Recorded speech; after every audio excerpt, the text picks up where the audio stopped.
want to first thank Alberta Stahl and the Sydney Stern Memorial Trust for sponsoring this event and for their help in all of our work toward it. Jane Christ and Todd Clark have a wonderful day planned for you, so let's get started. First, Todd will tell you about the program and introduce everyone. Todd. Because they told me this had to be very brief, I wrote it down. Please forgive me if I go over my time limit, which is about 1 minute. If you read the New York Times, you see a constant stream of articles about China dealing with cultural and social issues, international affairs, politics in China, in the region, and the impact of the new China on the environment. I looked at the list and found dozens of articles spanning the last couple of years. For you as for me, these must raise a number of questions about the future and China's role and the questions the future raises regarding China and the US. Our panelists will address a number of those issues and how they may relate to our lives both now and in the future. You will not only have a chance to listen to these experts, you will also be able to interact with them and among yourselves. So the purpose of today is to provide you with information that you can use in your own thoughtful evaluation of what's going on in the world, and also to make judgments that may or may not bear the power of time as we look at what actually does happen over the next couple of years. I want to thank a couple of people. First of all, Jane Christ. Where are you, Jane? In the back. My co-chair, who has been responsible for all of the administrative detail of this meeting. Not a small job, to say the very least. And I want to thank Charlotte first for her wonderful willingness to take on the task of moderating this day's event. So with that, I will thank you and turn it over to Charlotte. Okay.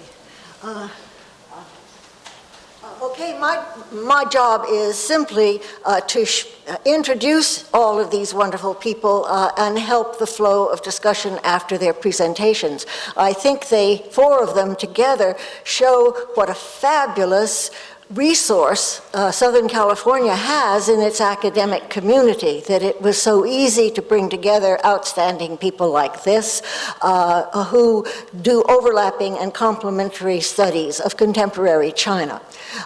We're going to have two speakers, Clay Dube and David Kahn. Then there will be a break. After the break, we'll have the other two speakers, Teresa Wright, not the movie star, and Benjamin Ruji. Then after that, there will be a few minutes where we will ask the panelists themselves to consider what's been said and to interact with one another. Then there'll be lunch and your discussion groups, and we'll come back for your considered questions after lunch. We panelists are going to go sit in the front so we can see. In the age of a PowerPoint, it doesn't work to all be facing out. So this row will disappear briefly. However, I'll begin. That's all the organizational things I think I need to say. Let me start by introducing Clay Dube. He is the director of USC's US-China Institute. He's been that since its foundation in 2006, and he runs a whole institute that deals precisely with the questions we are asking. What is the US-China relationship about, and how is it evolving, and maybe possibly where it will go, we'll see. The Institute's goal to enhance understanding of the 21st century relationship of US and China is beautifully illustrated on the website of the US-China Institute, and if you like his talk, I suggest that you could go to it and see on YouTube versions of many fine talks that constantly draw me down to USC to get myself informed. Clay Dube. I really like the way that this is organized, so I'll start make a bunch of mistakes. We'll have 3 folks take care of things, and then I can apologize for my mistakes afterwards. Good morning, everyone. Thank you all for being here. So we begin with the glasses. We're going to start by talking a little bit about how Chinese see the United States and how Americans see China. That's just one of the puzzlements. But one question we've got is, how is it that you know what you know? We know that Todd knows a lot from reading the New York Times, and so that's one of his principal sources. And many of you read newspapers, magazines. Many of you have traveled to China. Many of you have friends from China, business dealings, all of that sort of thing. That's America today. If today is an average day, 6,000 Chinese are coming to the United States on an average day. And most of them come to Los Angeles. Even if it's an average day, 6,000 Americans travel to China. Now, the American total, that number has been flat for many years now. The Chinese number is shooting up. Just a few years ago, on an average day, fewer than 1,000 Chinese came to the United States. And many of you, of course, know that there are more than 300,000 students from China in American schools. 275,000 at the universities and another 50,000 in high schools. So many of us have daily contact. Dave and I and Charlotte, we have the good fortune to be at USC, where we have 4,300 students from China. So the contact has dramatically increased over our memory. Let's take a look very quickly at some statistics to get some sense at why this relationship between the United States and China matters not just to the United States and not just to China, but to the entire world.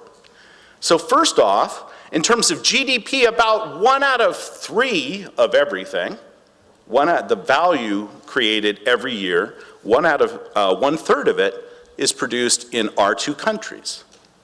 In terms of population, 1 out of 4 people are Americans or Chinese. 1 out of 4. What we do matters. And of course, one of the things Americans do a lot of is buy stuff. And so here's a shipment from China, China shipping, full of containers pulling up in the 2 most important ports in the United States, Los Angeles and Long Beach. Look at trade. If you want to talk about goods, the trade of goods, it's astonishing what share of world trade involves these 2 countries. Now, a significant portion of it involves just these 2 countries, and that's included in that figure. But look, almost half of the trade in goods, and a significant share, better than 1/3, in the trade in services. And you can see that China is the #1 trading nation, but the United States is not that far behind. And in services, though, the United States is far ahead. What else? Well, military stuff. This is the first Chinese aircraft carrier that wasn't an amusement park.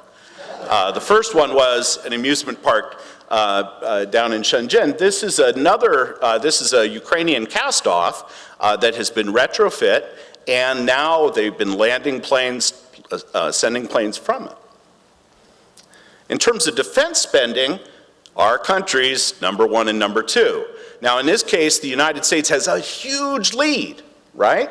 38% of all the money anybody spends on defense is spent by you and I.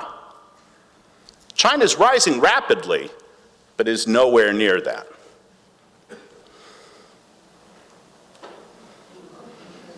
LA on a bad day. Flying into LAX. I'm told there's a city there.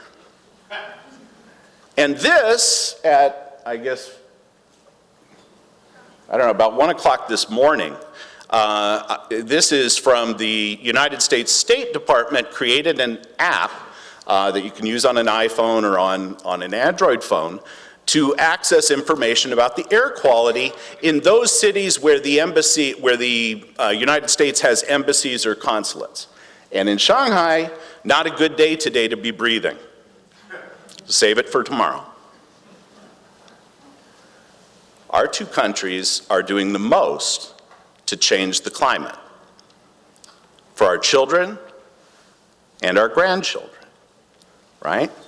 Almost half, a significant share of CO2 emissions from these two countries.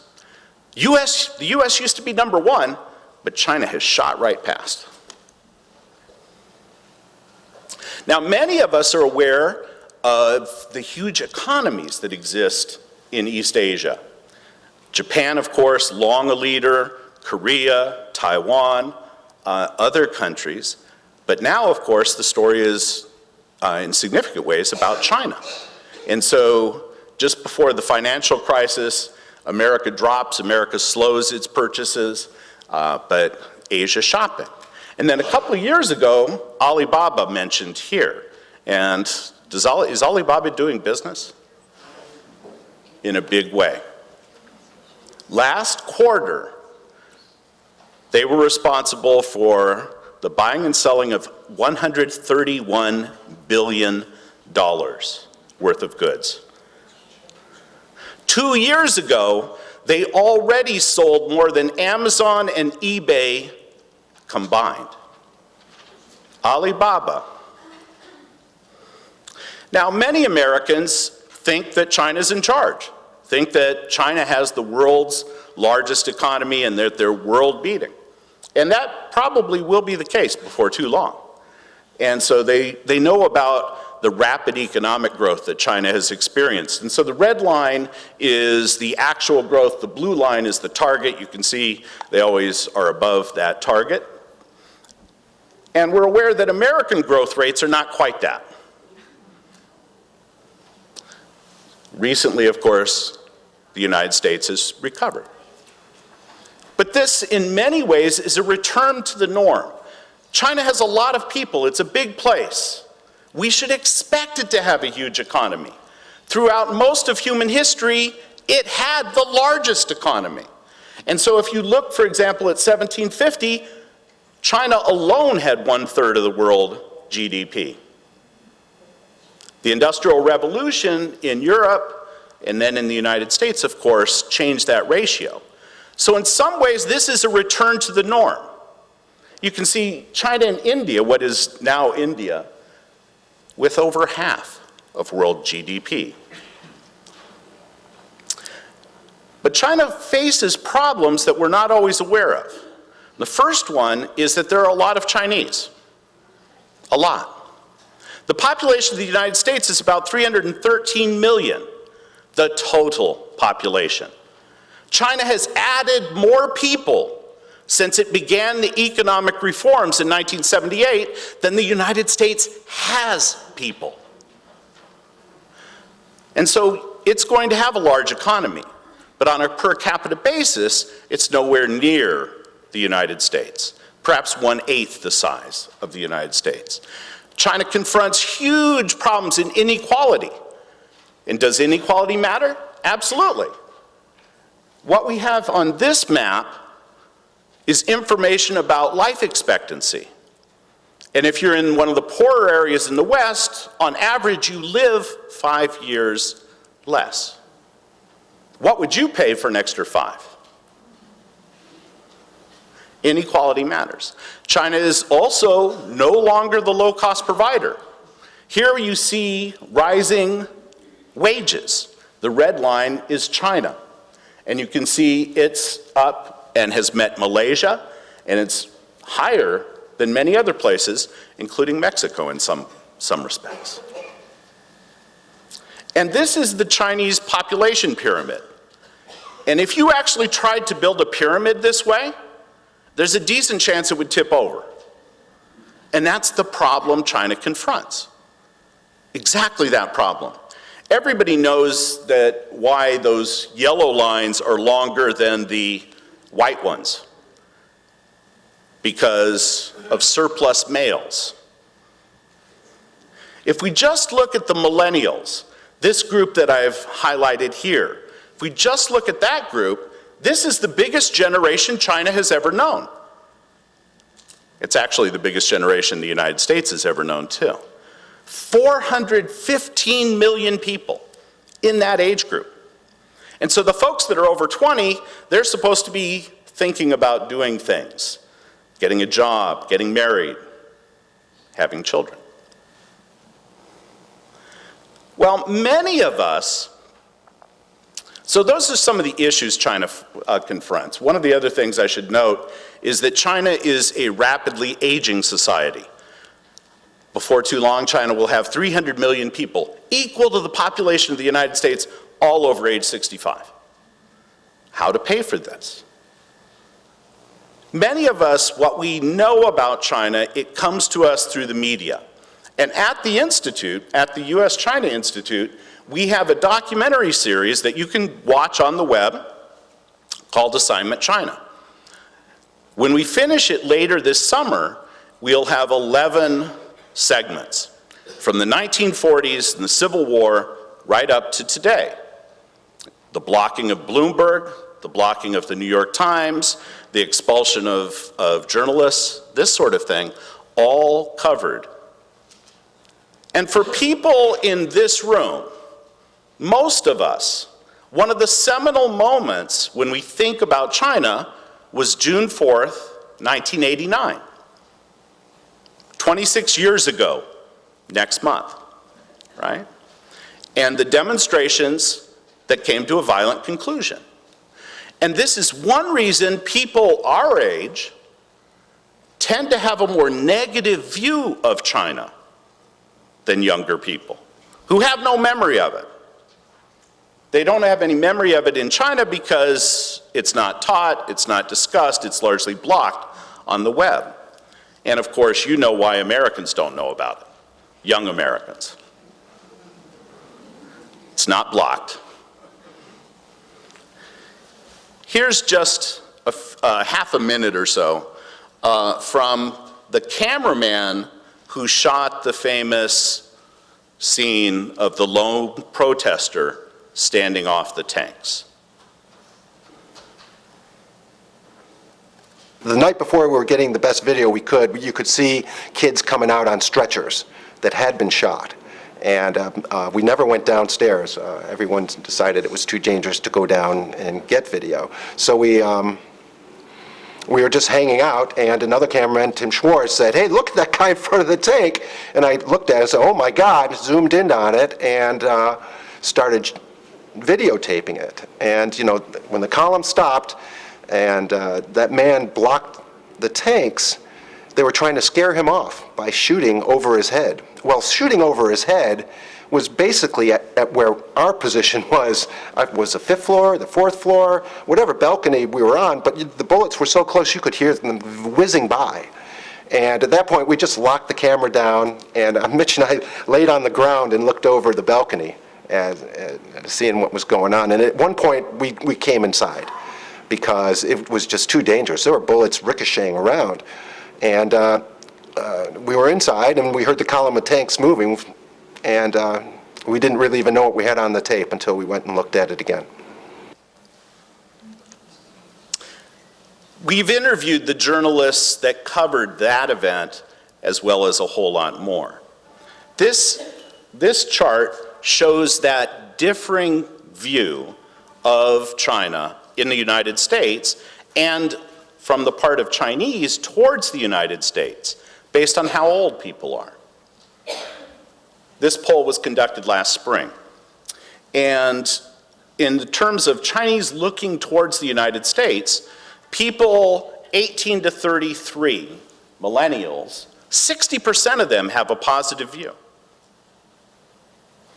You'll see that as you get older, there's a greater likelihood that you think negatively about the United States. And in case of the Americans, the same is true, although a majority in all three age groups has a negative impression. I want to emphasize Tiananmen, because we shouldn't think that Tiananmen is everything about China. In no way. It's a different place. But it had a dramatic impact on American attitudes. In the spring of 1989, Gallup did a survey. 72% of Americans had a favorable impression of China. Since then, it's never been more than 45%. That event had a dramatic impact. Now, how about if you're Chinese? If you're Chinese, you're not talking about this, that's one thing. But if you're a young Chinese, this is what you know. If you're a millennial born in 1980, you have seen per capita gross domestic product shoot up, especially since China entered the WTO in 2001.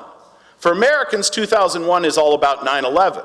For Chinese, it's about the World Trade Organization and access to world markets.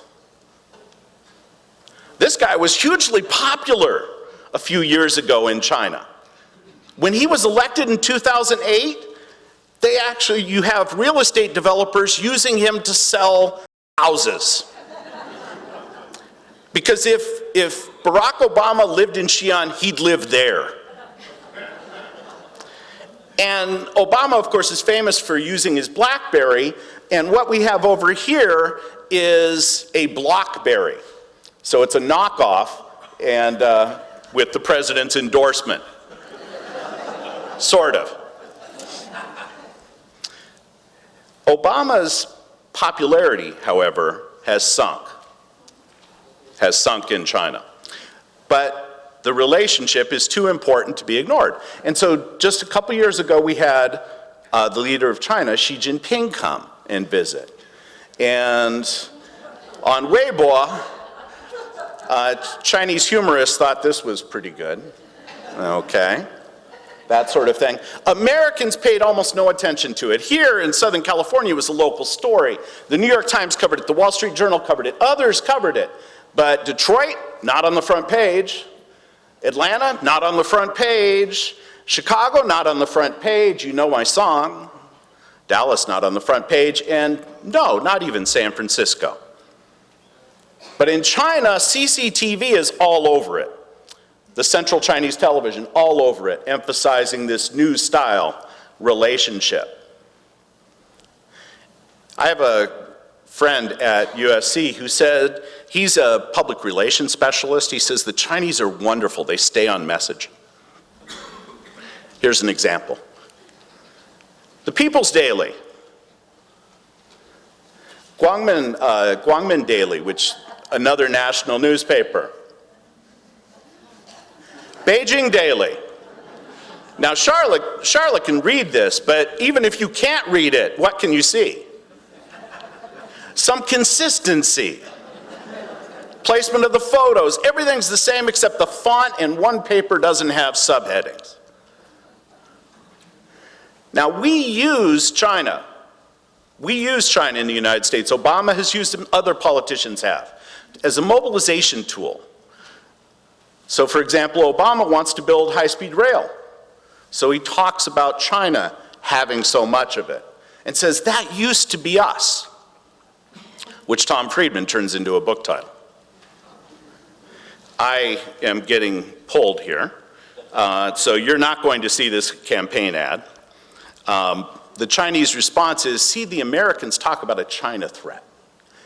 Let me just concede defeat and note a couple of things. In 1989, that central moment in the US-China relationship, in some respects, there was some trade. Now it's much bigger. $600 billion of two-way trade just in goods. There was investment. American companies were there. And there were some Chinese investments here, mainly in the port and the airport. But now, Chinese investment is pouring in. $12 billion last year, and 1/10 of it right here in Los Angeles. So it's a new world. I apologize to Todd, who's waving me off. And so I'm going to stop but I have to show you this. I have to show you this. There's a wonderful, this photographer went around China and got young people to write down what was central to them at the moment. And this particular, and they write it down, he takes a picture of them holding a sign. So this fellow says, a lot of people look at me, older people look at me, and what do they see? A bad guy. He says, actually, I'm quite obedient. I Ting Hua. China is a puzzling place.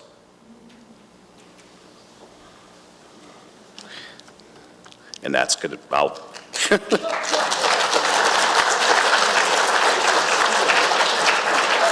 No, not in. I have to rebut the inscrutable notion. One thing we should note, Hollywood loves China. Hollywood has loved China since before Hollywood was in China. Here's Jack Valenti writing to Kissinger saying, let me be on the next plane. I'll stop now, thanks.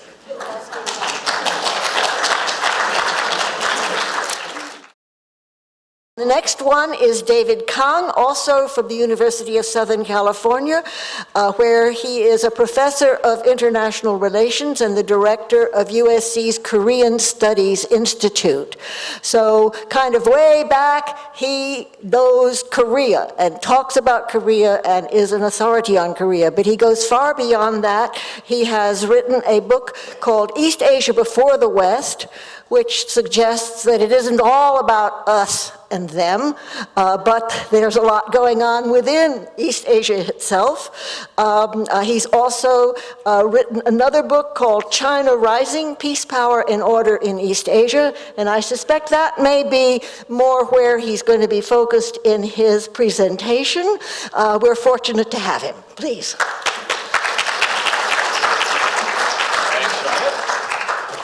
All right, let me quick. You gave it away. You shouldn't look. Pretend you didn't see. Thanks, Charlotte. And thanks, Todd, for inviting me. And it's wonderful to be here. I've never been to the Skirball before, and nice to meet all of you.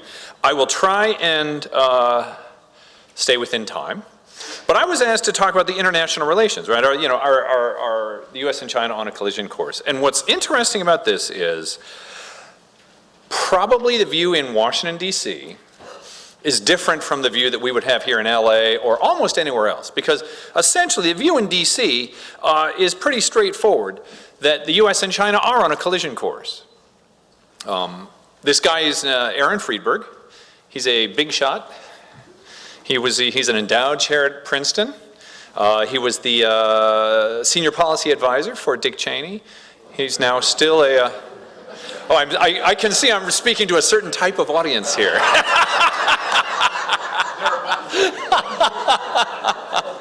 Wow, my goodness.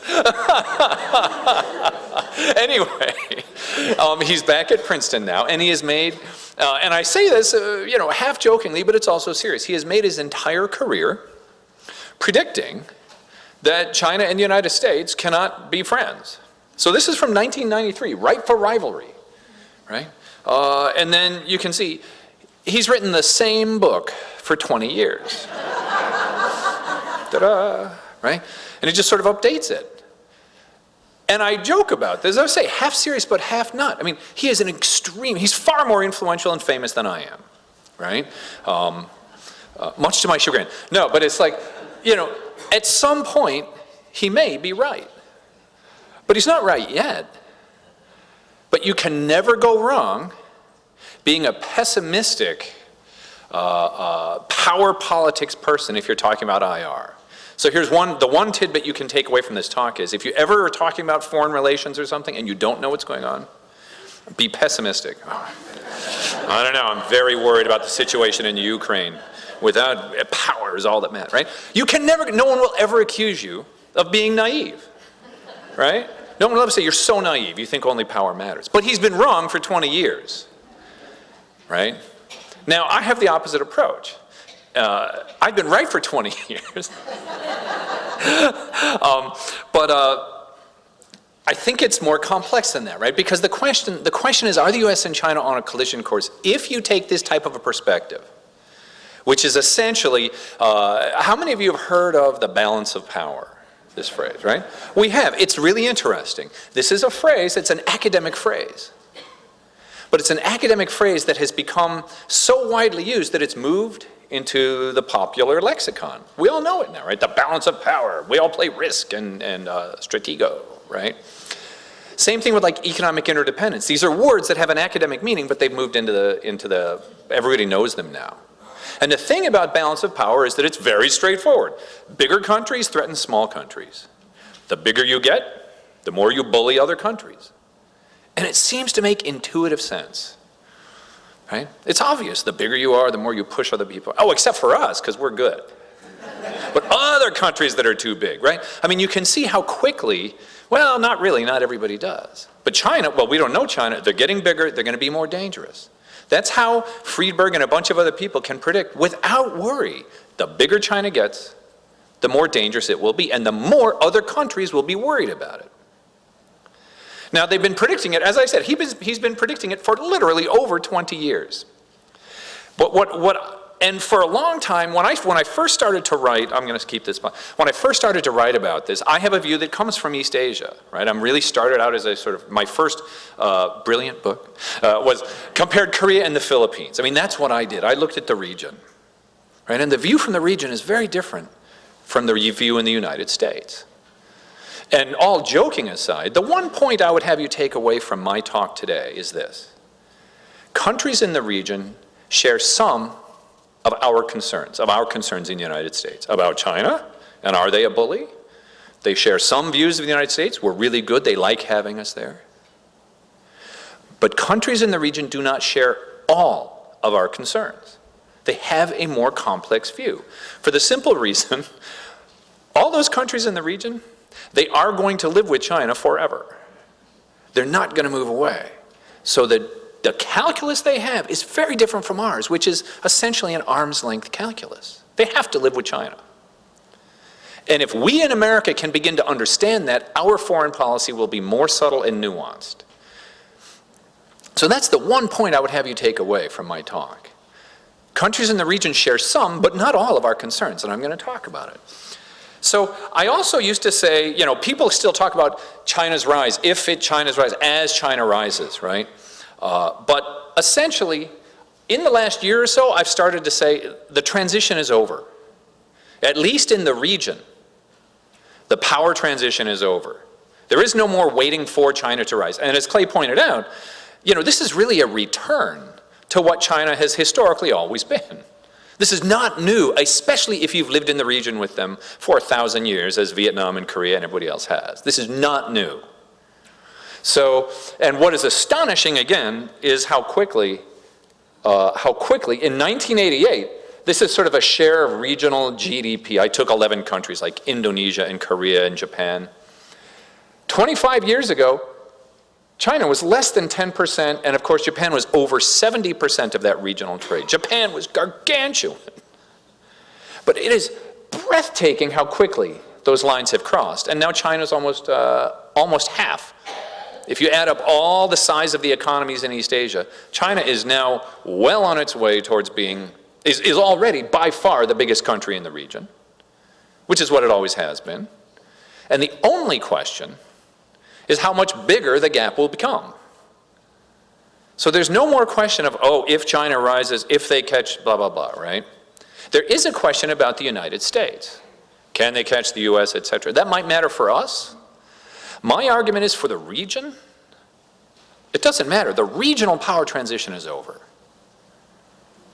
Nobody thinks Japan might, even Abe, who is just here, right, has no realistic hope that somehow Japan is going to change things and they will actually catch up and be a bigger economy than China. That's just not happening. So the question is, the bigger that China gets, did other countries get more afraid? That's the classic balance of power question. The bigger that China gets, are countries more afraid? And the answer is actually very clearly no.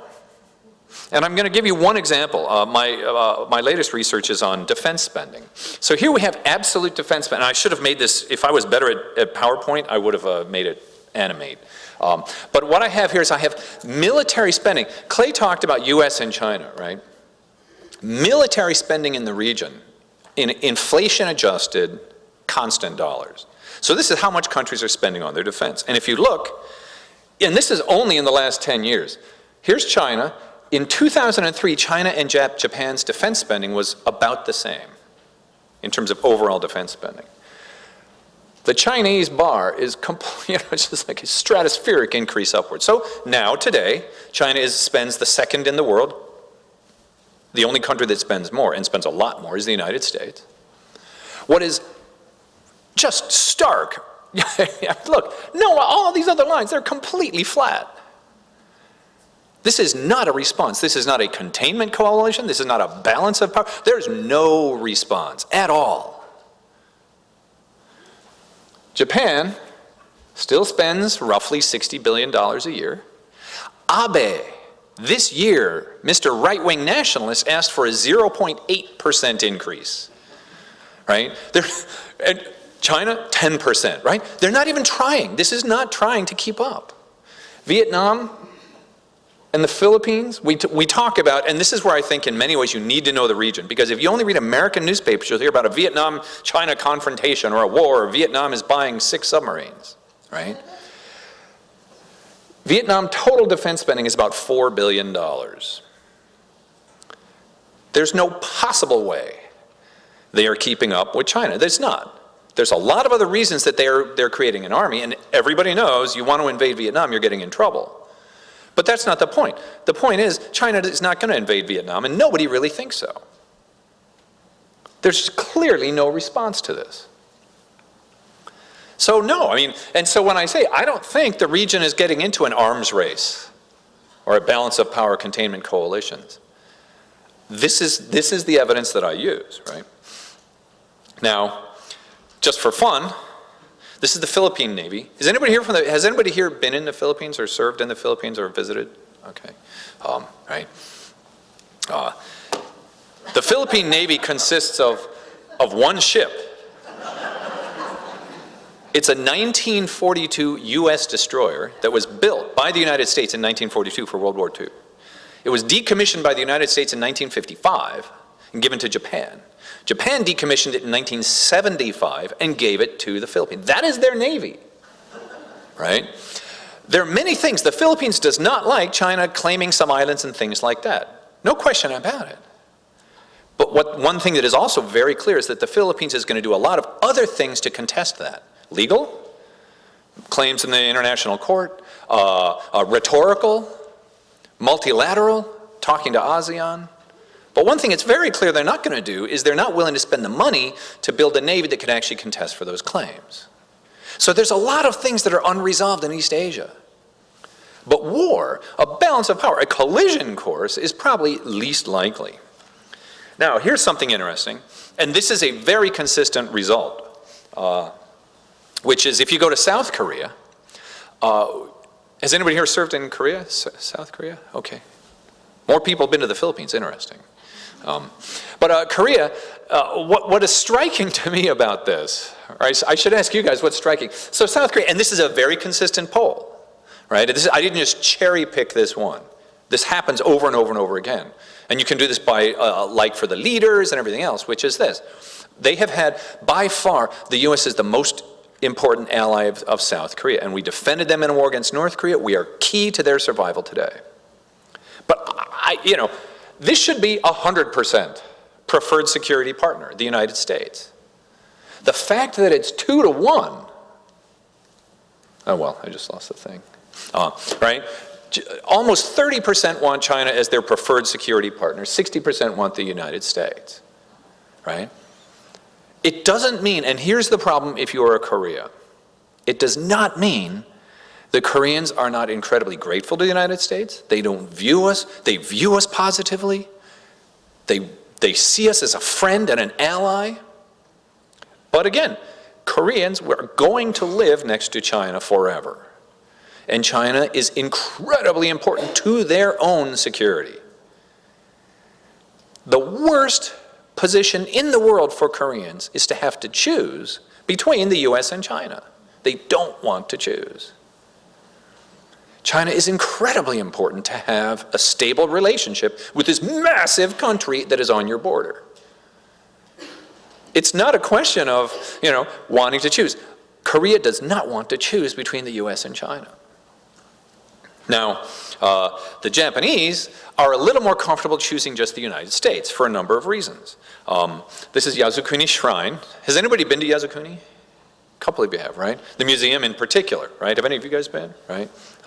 It's really amazing. If you get a chance to go to Japan, you should go. One of the reasons that we view Asia differently than many Asians, I think was really explicit in Abe's recent visit, which is this. Abe was an amazing politician because he played to the United States, and he reassured all the Americans about what he thought about World War II. And he deftly, completely ignored why Koreans and Chinese are still mad at Japan. And so I've been watching a lot of my friends, doing this stuff, why the Americans are like, he apologized, you guys, it's time to Korea to step up, and the Koreans are, he just made you happy, he totally ignored us. Extremely deft diplomacy by Abe. But the problem is this, the comfort women, whatever, if Abe wanted to make Japan a great power based on what Japan has done post-1945, and probably most Koreans and Chinese would not have a problem with that, because Japan's record post-1945 is exemplary, both domestic and foreign. But he wants to revisit it, what happened pre-1945. He wants to revisit that. And you can't go to that shrine without justifying or legitimating the views of the museum, any more than a German chancellor could go to a Holocaust denier museum to say, I just wanted to see their point of view. You can't do it. You cannot do it. And you cannot go to Yasukuni without justifying that viewpoint, which starts with the black ships and then goes from there. As we were the victim, we had to go and do all the stuff we did. And that's why there are different viewpoints. To Americans, we're like, oh fine, you Asians, get over it. But if you're Korean or Chinese and you see what's happening with Japan, you say, I have a different perspective. And that's why there are different fault lines in East Asia. And we don't have to like them or even agree, but we should realize that there are some issues that Koreans and Filipinos and Vietnamese share with us. There are many that they don't. The world is also changing in ways that I am not sure the United States is really dealing well with. We are the world leader. In many ways, we are still a hegemon, and we set the example for the rest of the world. But that is eroding in ways that I am not sure. The more I watch this, this is happening in real time, and I am not sure. When this first came up, I didn't know what to think.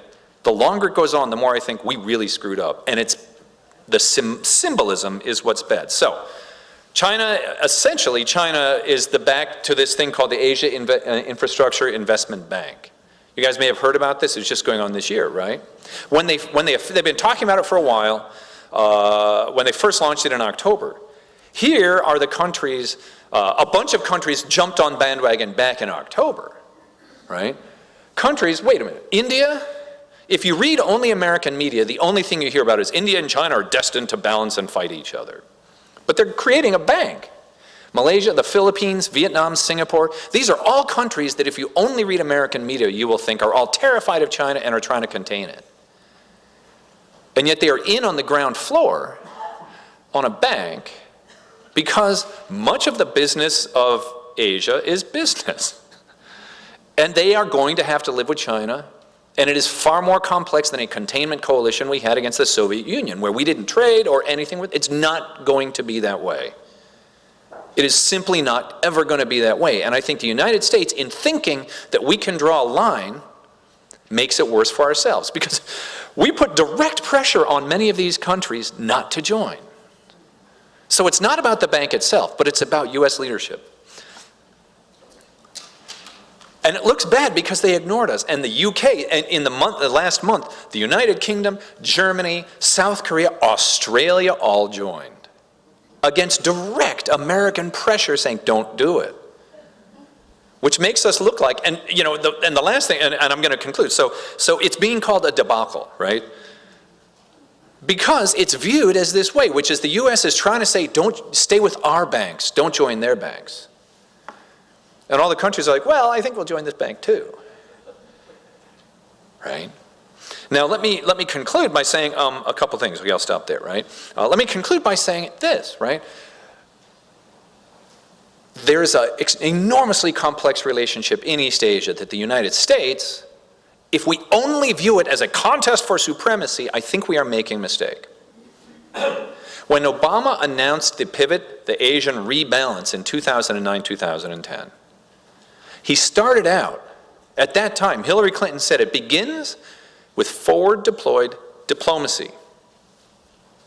Second is business. In this case, it was widely viewed that the United States had not paid attention to what's going on in East Asia. And this is an unbelievably dynamic economic region. Trans-Pacific Partnership, any of this, it begins with forward deployed diplomacy. Second is economics. Third and last was the military. Because again, it was widely viewed in the 2000s that the military was overstretched, tired from 2 wars in the Middle East, and we were putting too much of our foreign policy on the military. Now that policy over the last 5 years has gotten turned around so that when we think about the pivot, we think about it purely as, well, we got 2,000 troops in Darwin and we're going to deploy 60% of our Navy, et cetera, air-sea battle. If I'm right, if my argument that I've given to you today is right, then Obama had it right. The region doesn't want a containment block. The region wants American diplomacy, number one. Economic engagement, number two. And they pretty clearly, they're not planning on a war. So if we lead with our military, we are out of sync with our allies and our neighbors in the region. So I submit to you, I am right. But, but the point is, there is a real debate going on about how the US should deal with China and the region. And again, I would caution you, if there's one thing, you don't have to agree with me per se. There are countries in the region have some of their own issues with each other, and they share some with us. And the better we understand that enormous complexity, the better the US will be and the better the region will be. So thank you very much.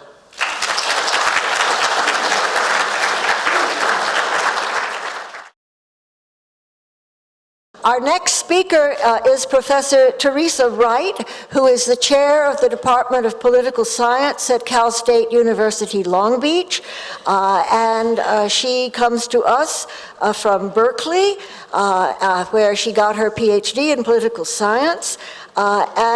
She is the author of an important book called Accepting Authoritarianism, State-Society Reflections on China's Reform Era. And then she's going to have a new book coming out, which is going to deal with some of the same issues in the post-Mao, I guess, post-19... the 21st century as opposed to the 20th century. And I think that we'll hear from her something, possibly hear something about sources of social support for Communist Party leadership through these several decades. And I know, just to whet your interest, she also knows a lot about Protestant Christianity in China. Teresa.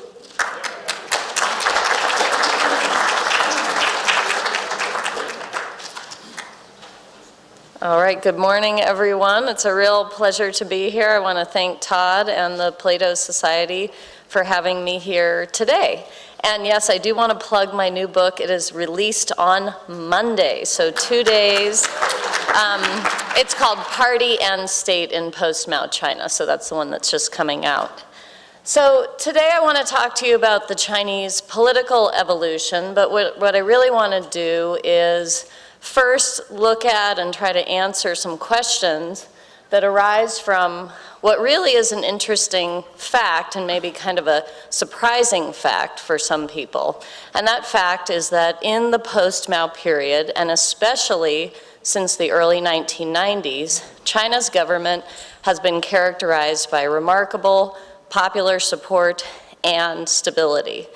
And this is kind of surprising to people because, of course, we tend to think of China as an authoritarian regime. And most of us assume that authoritarian regimes, by their very nature, are lacking in popular support and thereby are inherently unstable.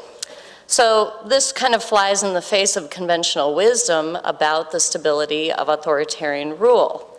So what I've been trying to address for a number of years now is how and why can this be the case? How and why can an authoritarian regime, or at least that we would characterize as an authoritarian regime, enjoy popular support and political stability? And my answer, to kind of be short, is that over the course of the post-Mao period, but particularly since the early 1990s, the Chinese political regime has become more open, it's become more responsive to the public, it's become more representative of the populace, and it's also become more effective in its governance. And what I would even put forth to you is a bigger question that arises from this. To the extent that the Chinese regime over the course of the post-Mao period has become more open, responsive, representative, and effective, has it actually also become more democratic? Now, we tend to think of countries as being either democratic or authoritarian, but I would submit to you that we have to have a more nuanced idea of how to characterize regimes. Regimes can, even if we might overarchingly call them authoritarian, can become more democratic over time. And the same is true of democratic regimes. Even regimes that we might characterize as being democratic, like our own political regime in the United States, can also become more authoritarian over time. Or you could look at different parts of the US government or different parts of the Chinese government and find areas in which that government or regime is more or less democratic, more or less authoritarian. So what I would suggest to you, or I would ask you to kind of think about, is whether or not, if the Chinese regime has, in fact, as I suggest, become more open and responsive and representative and effective over the course of the post-Mao period, it has also become more democratic, at least in some ways. So what I want to do now is take kind of a closer look at the ways in which China's government has changed over time, particularly since the early 1990s, the ways in which it has increasingly been characterized by these features, but also recognize some of the basic ways in which the Chinese government has not changed over the course of the post-Mao period. So I'm going to start with the easier one, which is the ways in which the political regime in China has not changed over the course of the post-Mao period. So I need to explain a few things here. First of all, when scholars who study China talk about the Chinese government, we refer to it as a party state. So the government is really a party state. And it's accurate to characterize the Chinese government in this way because there is a unique relationship between the Communist Party, which I've abbreviated here as CCP, Chinese Communist Party, has a unique relationship with the Chinese state or government. And it's a very different relationship than exists between the government or state structure in the US and political parties.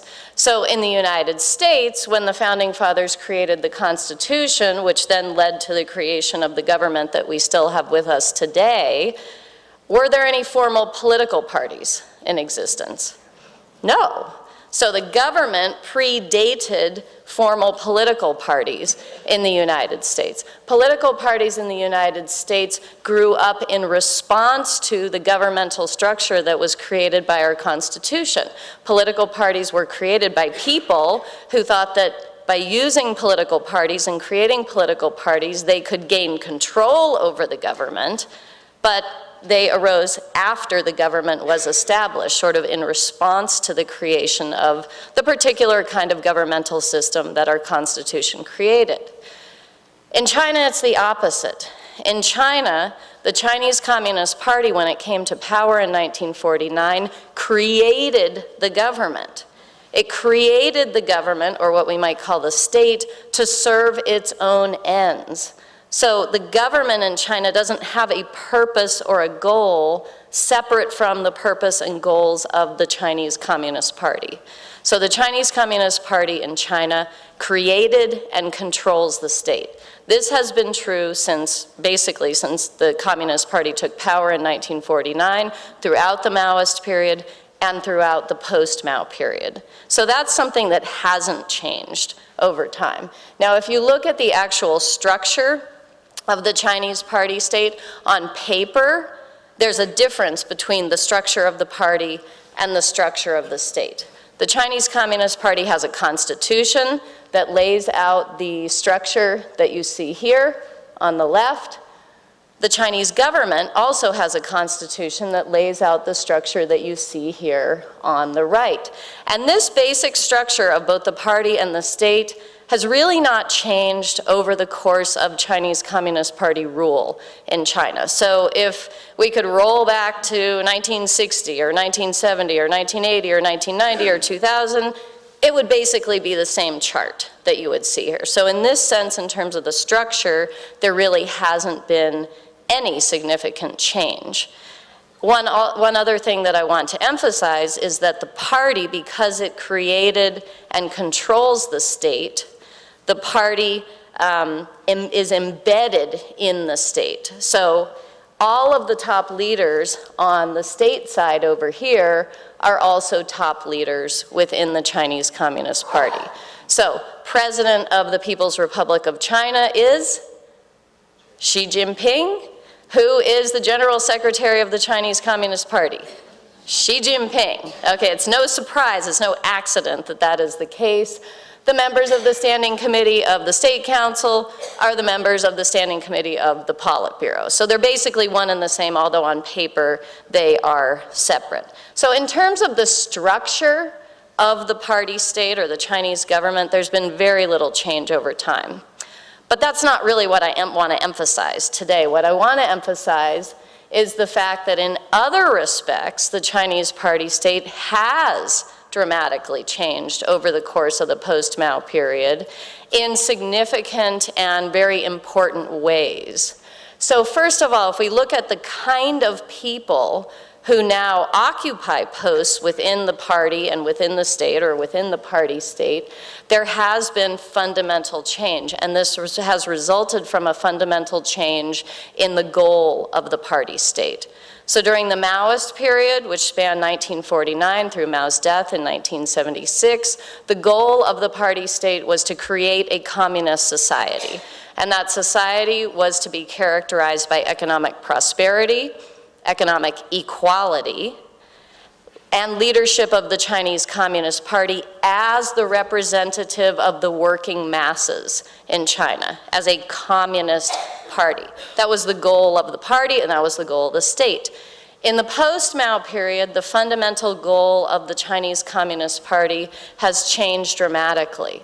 So the goal in the post-Mao period has been economic prosperity and leadership of the Chinese Communist Party. No more commitment to economic equality, no more commitment to the Chinese Communist Party really only representing the so-called working masses of China. And I characterize this shift as the goal is really, now the goal is economic prosperity and continued Communist Party leadership by whatever means works best, whether that's communism, capitalism, whatever it might be. It's pragmatism. So what has come along with that in terms of if you look at the type of person who is recruited into the Communist Party and becomes a member of the party, and it's very hard to get into the Chinese Communist Party. You don't just, it's not like the US where you just say, hey, today I feel like being a Democrat, I'm a Democrat. Tomorrow I feel like being a Republican. It's a long, lengthy process to try to get admitted to the party. During the Maoist period, the main criterion for getting into the party was how red you were, how purely communist you were, how ideologically pure you were. And you had to demonstrate that with your behavior, but that also had to be demonstrable through your family history. So if you had any history in your family of a connection to capitalists or landlords or intellectuals, you probably would never even have a chance of even thinking about getting into the Communist Party. In the post-Mao period, instead, there's been an emphasis on quality emphasizing bringing people into the party who have some sort of merit, who have some sort of demonstrated competence. And what this has also meant is that over the course of the post-Mao period, the Chinese Communist Party has become far more inclusive than it was during the Maoist period. So let me show you a few more specific ways in which this has played out.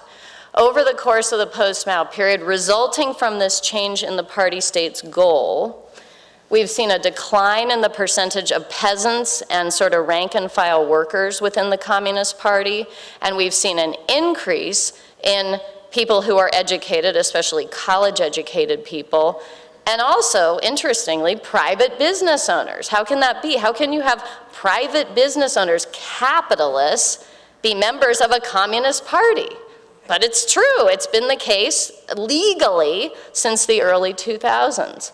So let me share just a couple of statistics to illustrate what I'm talking about. In the Mao era, about two-thirds of all Communist Party members were either peasants or sort of blue-collar rank-and-file workers. As of 2013, about 44% of Communist Party members were peasants or rank-and-file workers. So this is an indication of kind of a moving away of this idea that the Communist Party is only the representative of the working masses and becoming more inclusive. An example of how the membership of the Communist Party has become more educated.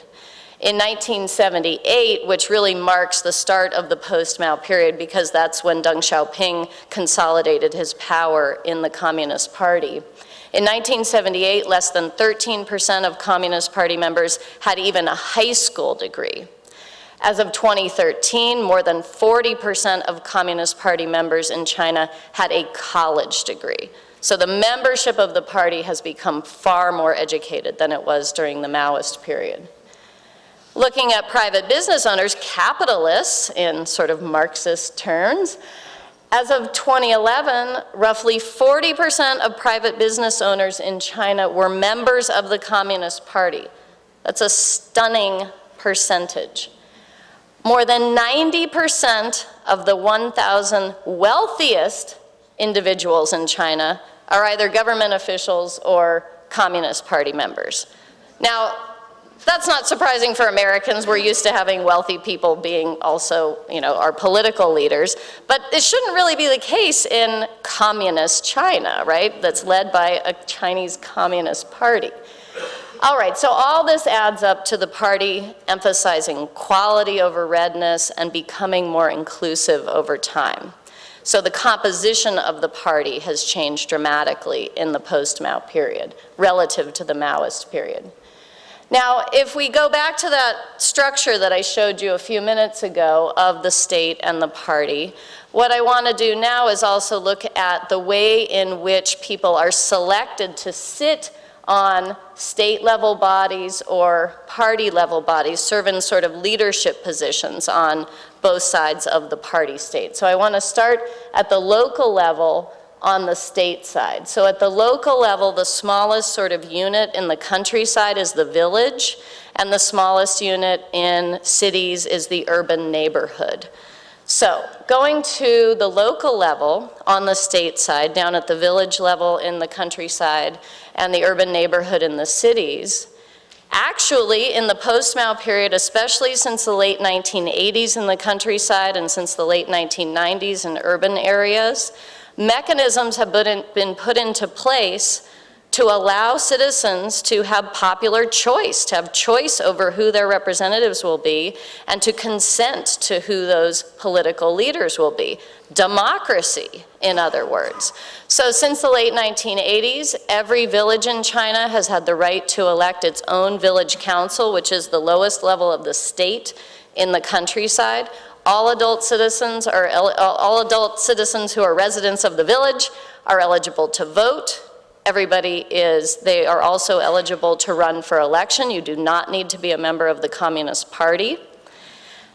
And virtually all villages in China since the late 1980s have had elections for their village councils. Now, there's lots of problems with a lot of these elections, and independent monitors like the Carter Center have gone to China many times to sort of evaluate the quality of local level elections in China.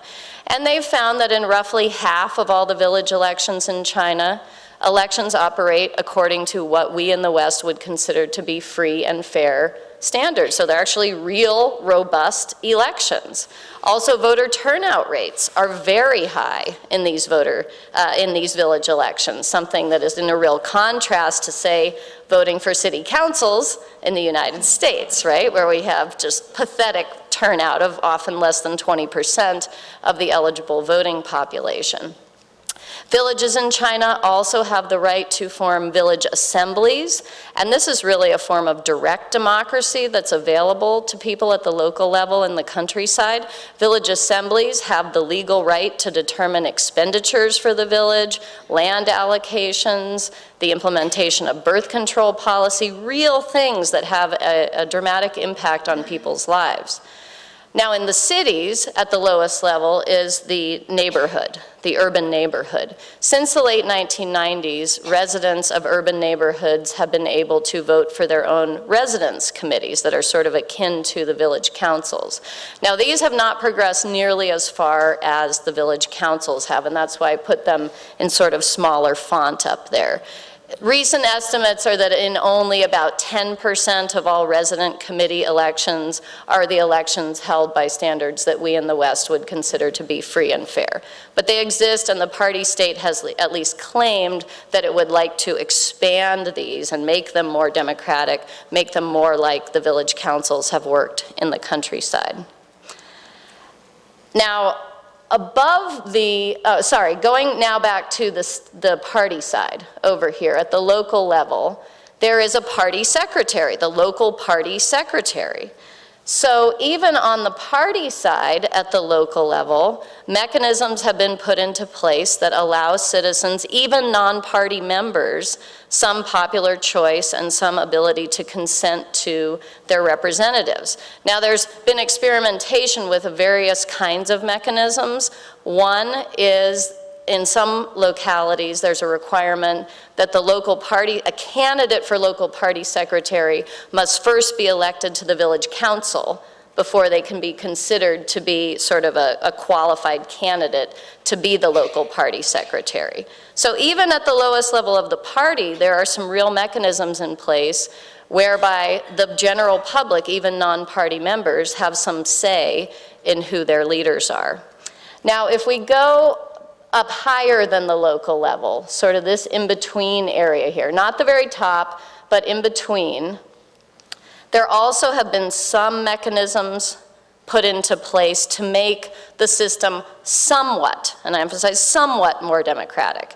During the Maoist period, for those parts of the party state that I just sort of circled, there were elections, but there were always the same number of candidates as there were seats. So yeah, it's an election, but it doesn't really have competition, it doesn't have choice, the hallmarks of what we would consider to be democratic elections. In the post-Mao period, for all those levels of the party state, there's been actually a rule that there be more candidates than seats. Now, it's not a whole lot more candidates than seats. Depending on the level, it's anywhere between about 8 and 15% more candidates than seats. So not a lot of choice, but some. And it also means that the least popular people can now actually not get elected. There is some way to kind of throw the worst of the bums out, so to speak. Okay. The result of all of this is that, and I could go on with more examples, and I am happy to during the Q&A period, is that the Chinese regime over the course of the post-Mao period, as I said at the start, has become more open, more responsive to the public, more representative of the populace, and actually more effective. And later on, if anybody's interested, I can go into more detail about sort of real-world examples of how this openness and responsiveness and representativeness and effectiveness translated into improvements in things like goods and services provision, in China over the course of the post-Mao period. So people have actually experienced things getting better, generally speaking, over the course of the post-Mao period. You can also talk about management of the economy, and I think the one slide that Clay put up was very instructive. For people who lived through the Maoist period especially, and also, or parts of the Maoist period, and now are living in the post-Mao period, looks like the Chinese party state's been doing a pretty good job of managing the economy. And I would say it's because it's become more open and representative and responsive and effective.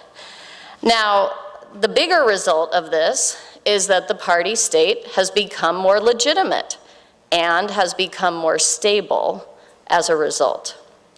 Now, this doesn't mean that there aren't problems with the Chinese party state. There are lots of problems with the Chinese party state. And, you know, sort of as Dave mentioned, it's easy to be a pessimist and say, oh, it's going to fall tomorrow. There's so many problems. It's harder to sort of look at the positives.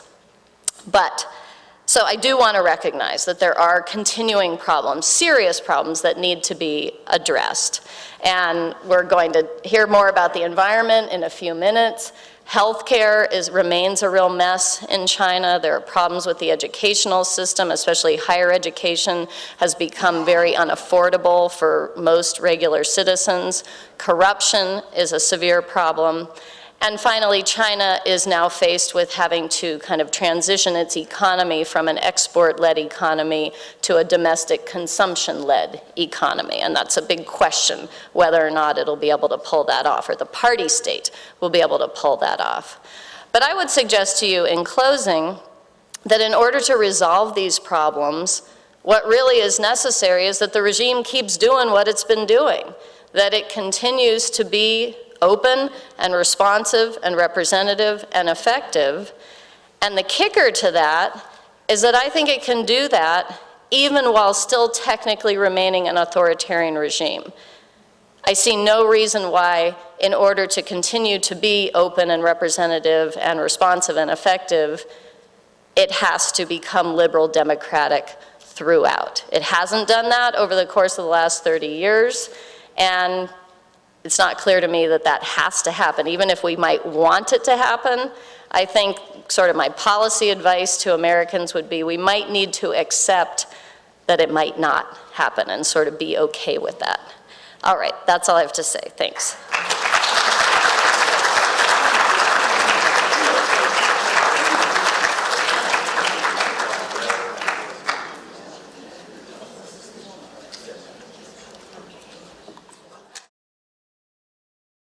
Our final speaker is Benjamin van Rooij, and that's a good Dutch name.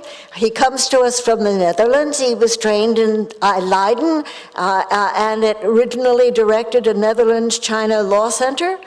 His specialty is law and its ramifications in the People's Republic of China, and he is now professor of U.S.-China business and law at UC Irvine. And the theme that he stresses, I think, in his work is regulatory law in global comparative perspective. And if we think about the kinds of problem areas that we read about, whether it's the environment or healthcare or food safety or labor law, these are all issues which can be addressed by a state's regulatory regime. And how that regulatory regime is designed and implemented, whether it is successful or not, I think those are the big themes that he is discussing, and that he will help us see how these issues play out in China. Okay. Thank you so much for giving me the opportunity to speak to this audience. So we have seen the broader picture of US-China relations. We have seen also relationship with China and its neighbors in the military might. We've also seen China's political system and reforms. What I wanted to do is take you a bit deeper into the system, into China, okay? Because I think if we're looking at the US-China relations, if we don't understand what happens at the lowest level, I would even say inside the village where I've spent a lot of time working, maybe we don't fully understand the complexity of the relationship. First of all, I think it's important to see China's rise as a combination of opportunities and challenges, both for the Chinese, whether it's leaders or people on the ground, as well as for citizens worldwide. And I will talk today about the opportunities and challenges that relate to the environment. So first of all, the environment has been a challenge. With economic growth, urbanization, industrialization, we clearly see that there has been a massive environmental protection problem. There's been massive amounts of pollution. First of all, there's air pollution. Chinese cities are amongst the most polluted in the world, and we see that according to World Bank data that they did together with the Ministry of Environmental Protection, approximate 750,000 Chinese citizens die prematurely because of air pollution. That's more than Rwanda. That's more than the people that were killed in Rwanda.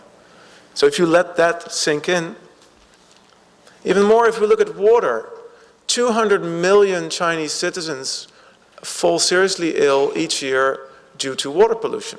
And most of China's waterways are very severely polluted. So we can see that, yes, there has been economic growth, and this has had a tremendous positive impact on China and the world. At the same time, we see that the environment has been one of the challenges that comes out of the economic growth. What we can say is this is not just a problem for China. What we see is it has regional and global consequences. So if we take a very US perspective of this, one could say, well, who cares? It's China. I mean, look, that's their problem. It's not our problem. Well, maybe it is and maybe it isn't. First of all, we are part of the problem. The products that we use, that we consume, we nowadays have manufactured in China with all the kind of problems that I just discussed. Second, we see that we live on one planet, and China is now the biggest emitter of CO2, as we saw in the first presentation. It is doing more, as Clayton Dubie said at the beginning presentation, to aid climate change than the US is now doing. So that's another problem. More directly, we live on the West Coast here. Chinese air particulate matter is blown to the West Coast. On some days, there are very strong effects from Chinese pollution, at least according to the EPA.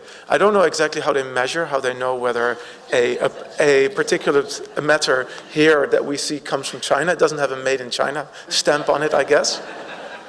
But there is that influence. I wanted to also focus a little bit at the end of my presentation that I see an opportunity here. I'm a hopeless optimist.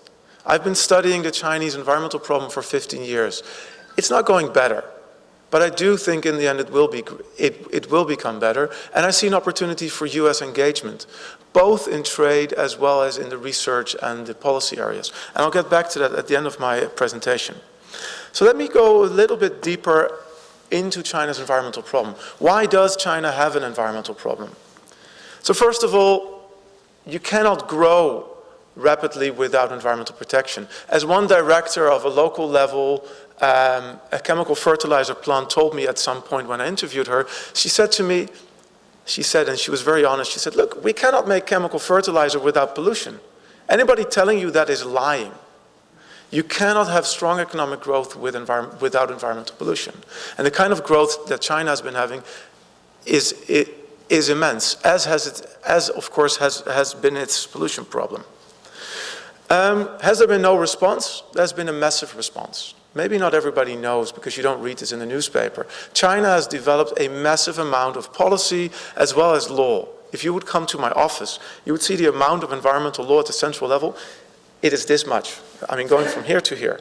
A whole bunch of rules. Very complex rules, very specific rules. And I could say, when I look at the last 15 years, the rules have gone from being very general and vague to increasing levels of specificness.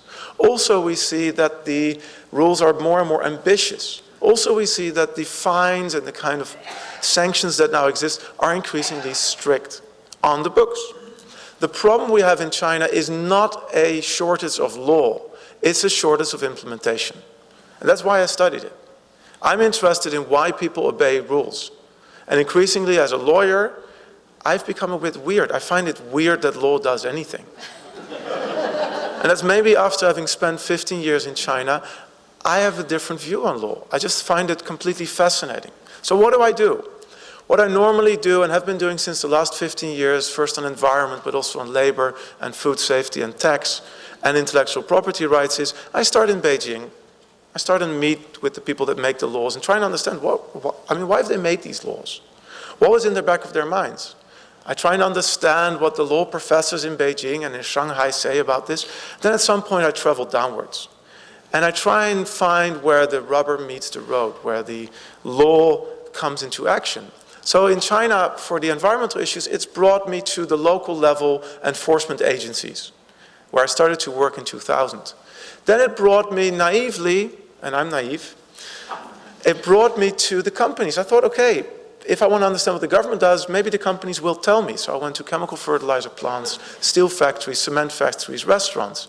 Of course, they don't really want to talk with somebody like me. So I ended up first going to the villages right next to the companies. And through the villages, I learned a lot of what was ongoing in the companies. I also learned a lot about what the government was doing. So over time, this has given me an insight into this, and I wanted to share this insight with you. I want to focus first of all on how environmental law has been enforced. I'm going to show you some national statistics. Don't believe everything that's on these statistics. I use them as general trends. Okay, they are governmental statistics with any bias that government statistics in China have. So what do we see if we look at the amount of administrative sanctions? We see an overall line of growth, even though there's periods that go up and down, which have a lot to do with campaigns. So China still organizes campaigns that are shorter political pushes from the center to more strongly enforce environmental law. There was a massive one in 2010 when the end of the 11th five-year plan was ending, and the then premier, the then Prime Minister Wen Jiabao angrily told all the leaders, we need to close down more factories, and they kind of overreacted. I can say more on that during the Q&A. We also see that the average fine per case has gone up, and this looks very impressive. There's several problems here. One problem is in 2000, the latest numbers we have are 2006. After 2006, they haven't been published anymore that I've been able to find them. The second problem is the average fine per case is still about only $1,200 US. That's for environmental pollution. So we're talking about companies. So that's very, very low. Then if we look at criminal cases, the number on the left is the number, each year the number of criminal cases. So let me give you a little bit of background. There's about 700 to 800,000 complaints about industrial pollution in China. We have at the peak, and it looks like a peak, we have 8 cases in 2010. So China clearly is not using criminal law to deal with environmental problems, which is a choice. The US uses a lot of criminal law against environmental pollution. China doesn't, which is a choice that China's made. If we then look at what some call the death penalty in environmental law, which is closures, but there's also forced reallocations, we see that it also moves up and down in peaks. 2000 major campaign, 2007 again there was a campaign. This is a more complex picture. This picture shows each dot here is one province in 1 year. So all of these are different provinces. It shows the amount of pollution and relate to the amount of administrative sanctions. If there was good law enforcement, there should be a line that goes 45 degrees. The more pollution you would have, the more administrative sanctions you have. What you see is a nearly flat line, which means that there's a kind of, if we disregard these extreme cases that are very few, mostly we see that most provinces don't do more than 10,000 cases, regardless of the amount of pollution. I'll get back to that. Same with fines. Mostly we see that they never go above 5,000 in terms of the fine per case. So again, we see it regardless of the amount of pollution in the province.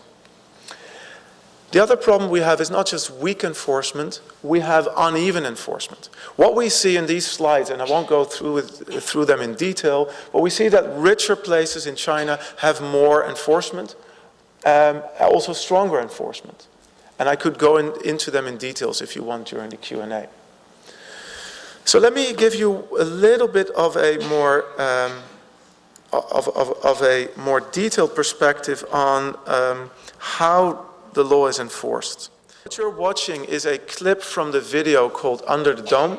And this was a video that went viral early May, and it was put online or late February. And it was only online for 7 days, and 150 million Chinese were able to watch it. It is done by an investigative journalist who basically first tells a very personal story about how she got children and started to worry about the air in Beijing. And she has, as part of it, she shows how inspections work. So I just want to show you this. They're going to inspect the factory. 有一股烟，看到吗？现在是雾霾太大，不清楚。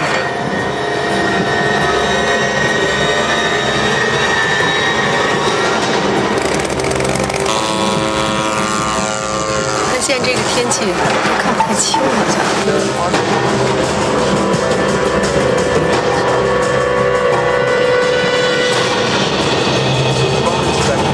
那个看着点后面有没有人过来。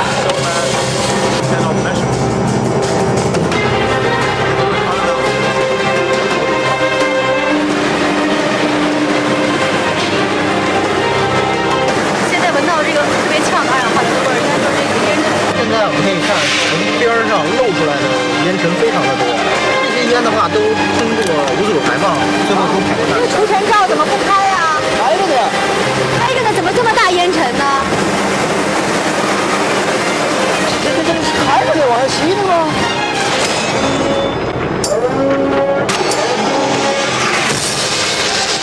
哇，好呛人，怎么也看？走下去确认。这绝对是职业生涯中最惊险的一幕，太吓人！停！掉下去人了。Somebody felt.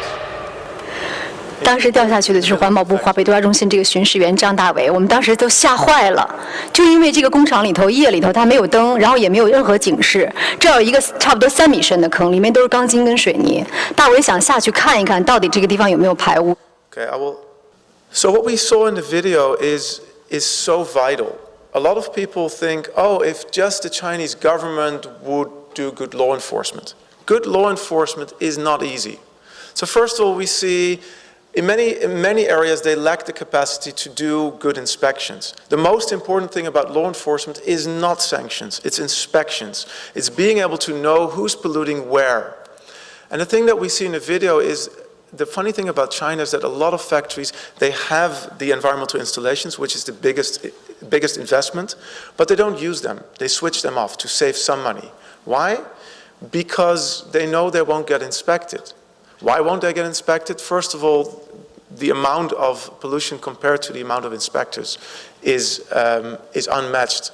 The second problem we see is that they often operate at night. The same here. They operate in the dark, it's very hard to get into the factories. The third, what we see is they will stall people, they will resist them. So part of the problem has to do with limited capacity and also with the kind of firm resistance. Another problem is that China is very fragmented. I mean, one of the things we haven't discussed yet in terms of the party state, there is no one party state. There is over 80 million Communist Party members. The state itself is also very large, and it's fragmented according to different ministries, but also between different levels of administration, from the center to the province to the localities. And for some policy areas, we see that local governments can protect their own industry against national policies that are against their interest. And this has really hampered local level law enforcement.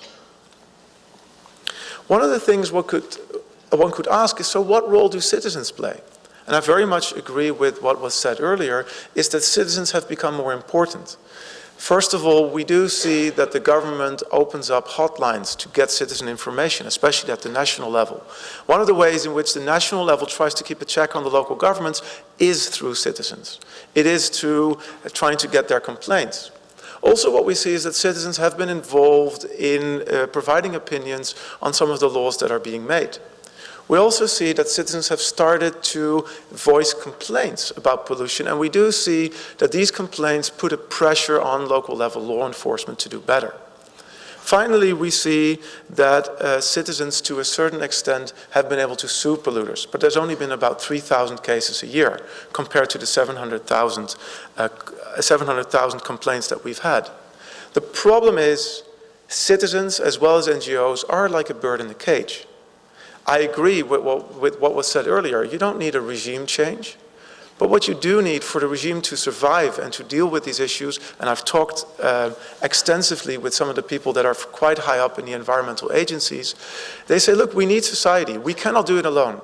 Society can help us create extra capacity. They can also insulate us a little bit from the local governments that are trying to protect local industry, because society in the end is more independent. But they say, look, society hasn't been able to fully fulfill this role. I think there we do need to look at the limits of the current political regime. I don't care about elections.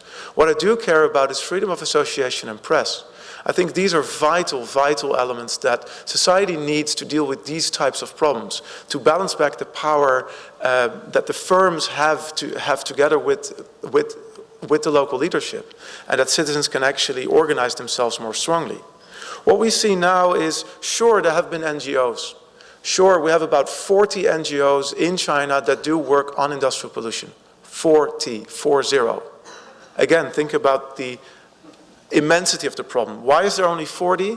Because it's a very brave thing to do. If you're going to say, I'm going to go against industry, I'm going to go against local governments that will protect this industry, it's very hard. The number 40 isn't the only problem. One of the problems with the number 40 is that they're not allowed to branch. And also that it's very hard to register as an actual NGO. So it's hard for them to get money. It's hard for them to do strong work. One of the things that we did, one of my PhD students has studied all the 40 NGOs that do this work. What we see is they work through leverage. They can work better on sub-suppliers to large brands that are operating internationally. So for instance, Greenpeace, that has a local branch office in Beijing that's very Chinese, they've been able to really put a very strong pressure on clothing industry in the so-called detox campaign. They've even been able to pressure Apple, and Apple has been very known to be highly resistant to any outside pressure. What we do see, though, is that it's still very limited. Very briefly, will the new environmental protection law work? There's been a lot written in different newspapers. I also wrote an op-ed in the New York Times. My argument was, it's nice to have a new law, but a law will not change its implementation by itself, unless we see either a recentralization of enforcement power away from local government and combined with broader freedom of association for environmental groups. I don't see a new law on its own really working. Will Li Keqiang, the current premier's war against pollution work? Well, I've seen this war ongoing since 1996. I haven't seen anything new. I just see another campaign, and that's fine. The campaigns have some effect, a short-term effect that may lead to longer-term effects. Will the 12th five-year plan work, and the hard environmental targets that have been introduced since the 11th five-year plan in 2006? We've seen some effect, but they've operated largely through investment, by investing in green industry or buying off companies to actually invest themselves in environmental equipment. It hasn't had a strong, sustainable, structural effect on law enforcement. Under the Dome, the documentary, it seemed like a game changer, but they took it off the internet. Again, my argument isn't that we need democracy in China, but to deal with the environmental problem, we also need free speech and free press. And surely the last 5 years we've seen less of that. Maybe the most important thing that's ongoing is the anti-corruption campaign and the centralization of government. The anti-corruption campaign may have the effect that it will, according to Alex Wang, who teaches at UCLA, break some of the power of the SOEs, of the state-owned enterprises, that are most heavily polluting. It also has the effect that it centralizes power. The question that we're all asking, I think, as China watchers is, will the centralization of power serve the public good? Will Xi Jinping use this power to deal with the current issues such as the environment? I'm not sure yet, and I hope to talk more with my panelists about that. Thank you very much.